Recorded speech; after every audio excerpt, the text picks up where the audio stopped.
I think it is hugely hypocritical of Heston to say that it's wrong to take pictures, actually. I was listening to you driving. I think he's generated an entire career of his multidimensional appeal to his food. It's not just tasting fab. It's contradictory in the fact that it's like snail porridge, or it's some exploding concoction, or some collaboration with a supermarket that's just something unexpected inside something that looks different.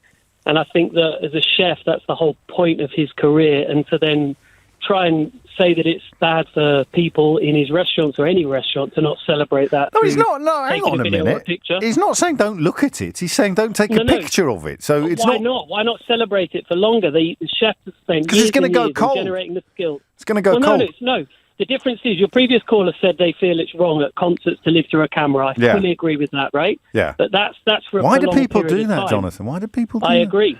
Yeah. It's the worst thing ever, and as a singer, it's the most frustrating thing to see that out in the audience. Is but it? The reality I can imagine. Yes. That in a restaurant, taking a quick photograph or a quick video of some dry ice appearing out the bottom of some amazing meal, why not celebrate that visually, get a fabulous photo that you can cherish into the future? You can show people, I went to the Fat Duck, I went to whatever amazing restaurant, I've spent a fortune on it, and I want to live that experience again, and it tasted amazing, and it only took me a few seconds before I enjoyed the wonderful cuisine. All right, I'm not enjoying this conversation. You sound sensible, evidence-based, and very, very persuasive, whereas I was really enjoying being performatively obnoxious by calling people who take pictures of their meals plums.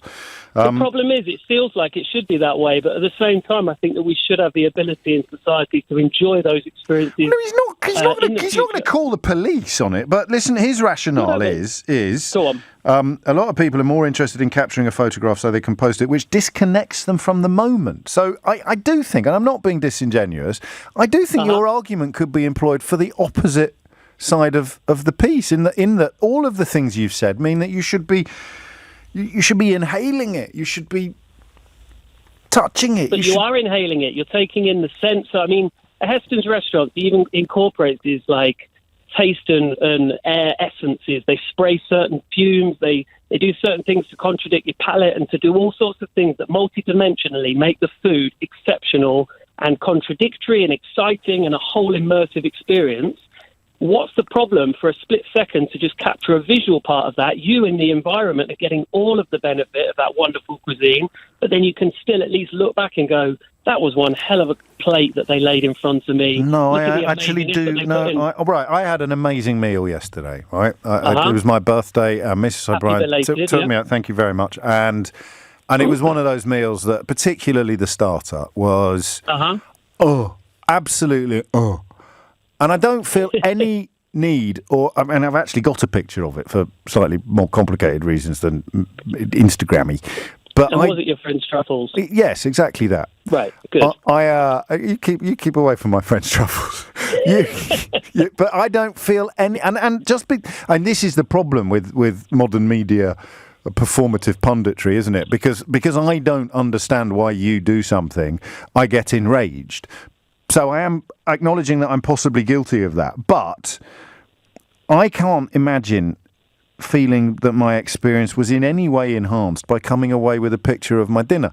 And oddly, with that particular dish, the first mouthful, temperature-wise, it was pertinent.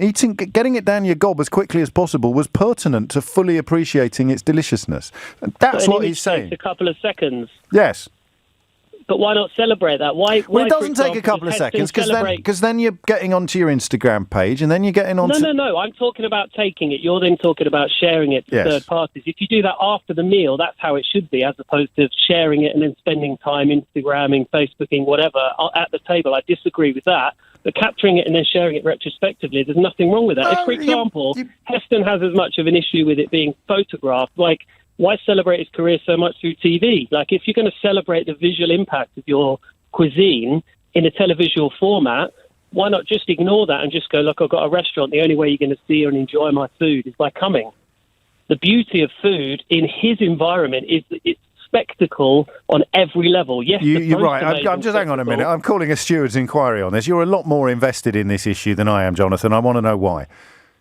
I listened to you, and I just felt that Heston was hugely hypocritical. For me... But are you a big foodie? Are you a big foodie? I love food. Right. I adore food. I love quality food. And I take pictures for various reasons of my food. Like when I'm on a healthy diet kick, I make myself accountable by taking a picture of every single thing that goes in my mouth. And then if I have something naughty, I'll stop because I think I'm not going to take a picture of that and share it, right? That's one side of what I do. Okay. But also, if I go to some of the most incredible restaurants in the world, why not celebrate that with a photo and go, look, that was remarkable. Well, the short answer is because the chef doesn't want you to. But then I think that's why I think he's hypocritical. It's an interesting. I didn't understand. He's hugely hypocritical. Yeah. He's got a TV show about to come out, which looks like Willy Wonka is one of my favourite movies of all time. Yeah. They've based a thematic. The Gene Hackman one, not Gene Hackman. What's his blooming name? Not the Johnny Depp one, the other one. No, the original. Yes, of course, the original. Yeah, absolutely. And the Gene Wilder. Exactly. The whole theme of his new TV show is that visual spectacle and then the most amazing food. They've made a TV show of it, and the whole point is that as a viewer, you can enjoy the spectacle of the visual impact of his food, and those in the environment in the studio can then taste it and smell it and all of the wonderful things. You're very good. But if he's as critical about taking pictures, don't put it on TV. Just go, the only way of getting it is by coming to my restaurant. I've aspired to go to the Fat Duck for years. I've never found the ability to focus, to go, I'm going to go and book it that far ahead and commit and do it. I really want to go. One day I'm going to take my wife. We're going to have a fabulous time. But if I do get the opportunity to go, I want to take a couple of pictures just before I enjoy the wonderful food. And I don't want to feel bad from Heston for doing so. Do you know, as you were speaking, someone sent me a photograph. Matthew sent me a photograph of his lunch, which is a packet of roast beef Monster Munch. And the quality of your contribution was so high, I didn't get distracted for a moment by the quality of that joke.